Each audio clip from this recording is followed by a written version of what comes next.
menyangkut ada pesan Tuhan lah yang spesifik itu, bukan berarti yang kita pahami kan nabi-nabi sebelum Yesus itu kan umumnya kan itu menceritakan tentang Yesus kan. Iya. Oleh Nabi Musa, ya kan, Nabi Yesaya lain sebagainya, Maria dan lain sebagainya, itu kan ada nubuatannya kepada Yesus kan. Nah, tapi setelah zaman Yesus pun masih ada nabi-nabi yang secara khusus Tuhan juga berfirman untuk menyampaikan juga pesan-pesan kepada perorangan. Oke. Sesudah Rasul itu masih ada lagi nabi gitu maksudnya? Masih kalau kita buka, coba ya, kalau kita share screen supaya saya juga biar ini sama-sama belajar juga. Ada nabi juga di situ. Share screen ya.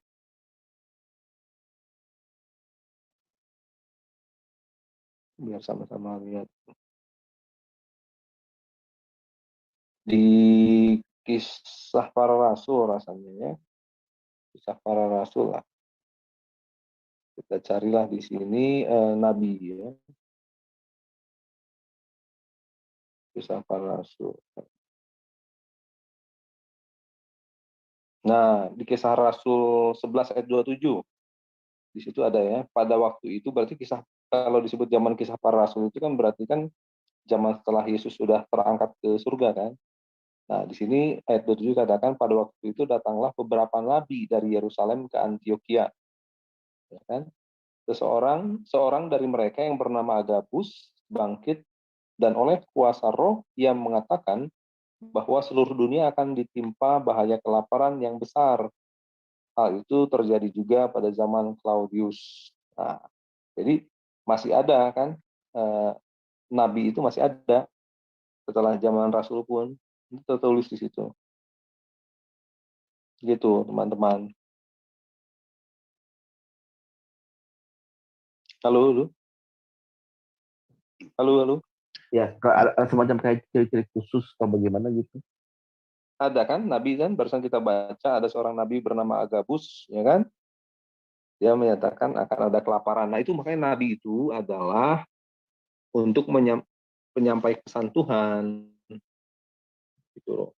Beda dengan rasul, ya, makanya kembali lagi ke menyampaikan ada kelaparan lagi. Jadi lalu apa dari situnya, ada tindak lanjutnya kan. Lalu 29-nya murid-murid memutuskan untuk mengumpulkan suatu sumbangan untuk dibawa ke Yerusalem. Tuh. Masih ada lagi nabi selain itu disebutkan juga beberapa kali. Misalnya lagi di Kisah Para Rasul itu ada nabi mana lagi ya? Tuh di situ juga ada juga Yudas dan Silas yang adalah juga nabi. Karena mereka menerima Yudas dan Silas itu rasul, utusan, tapi mereka juga adalah juga nabi, dikatakan demikian. Gitu. Jadi ada juga nabi masih ada gitu loh.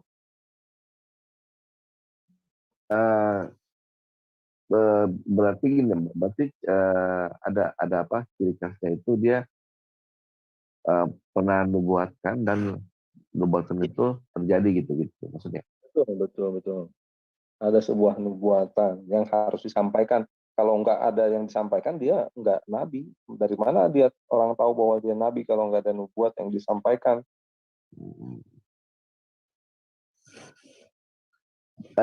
Berarti nggak ada batas waktunya gitu?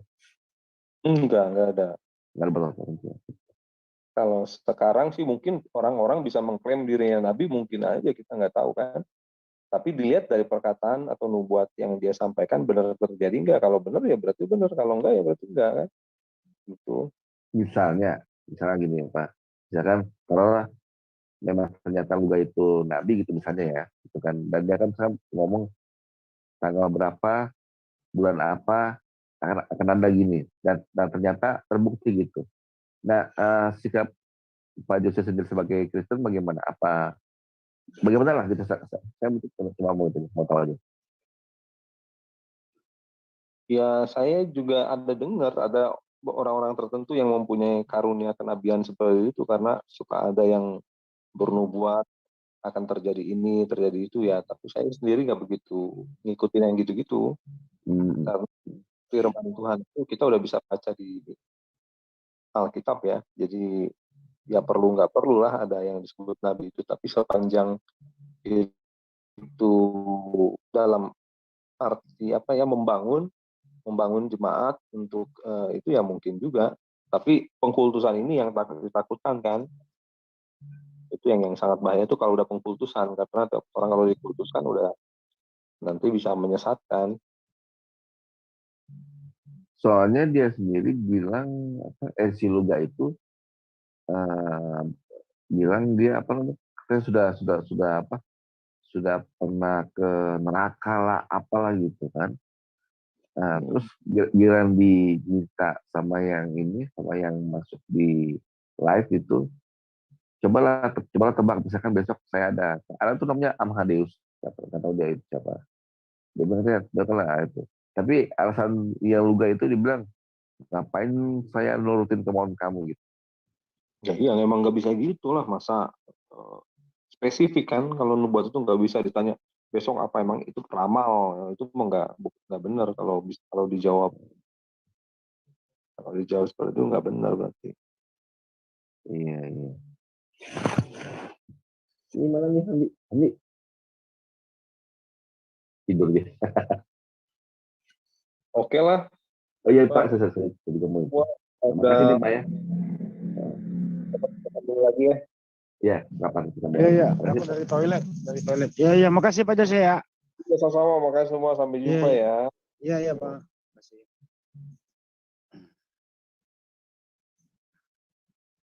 Bang Yuda nggak ada kajian ya di room lain ya? Di depan si Demian naik. Oh, pindah ke depan sendiri gue nih.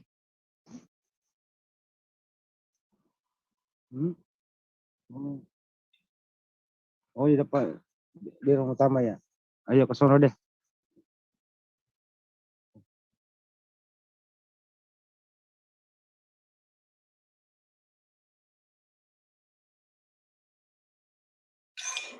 Iya, saya tunjukkan buktinya nih. Iya, katanya kuota habis. Katanya seorang bos.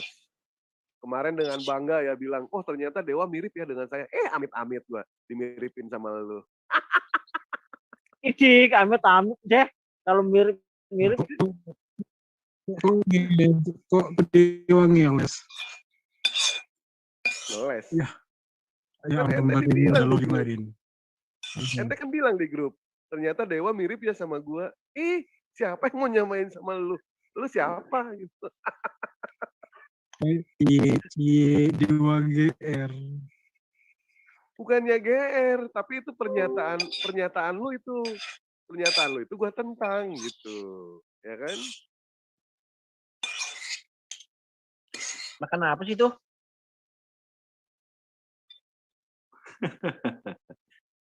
Tahu tuh, nggak kenapa gak ngerti. Ini kalau nggak salah ada jualan nasi goreng ada di sini ya. Ada jualan nasi goreng malam-malam bikin lapar perut aja. Enggak, terus gini loh, apa namanya? Sampai tatas habis, sampai sendok sama piring digesek.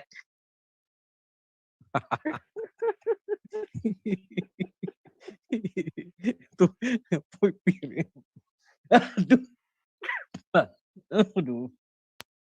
Nasi gorengnya aja dimakan, jangan piringnya juga.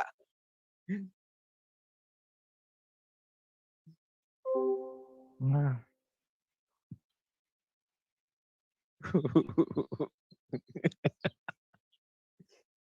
Oh, kuota dia habis itu.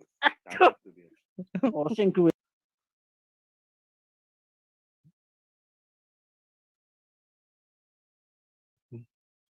Iya, ada voice note dari Edi Sidabutar. Mungkin semua orang di grup juga udah pada ngedenger.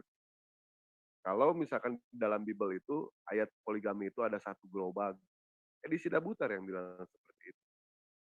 Gereja yang melarang itu, bukannya Bible. Bible tidak pernah melarang.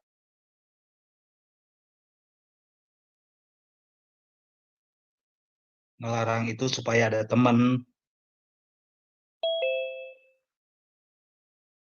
Si Demian kehabisan kuota ya.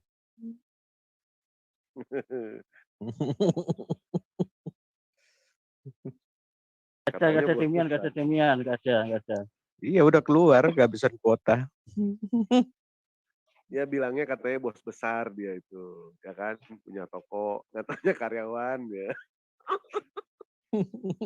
Aduh, Allah Akbar. Bang Dewa, gini Ya. loh Bang, nggak usah nyebutin dia tuh bos.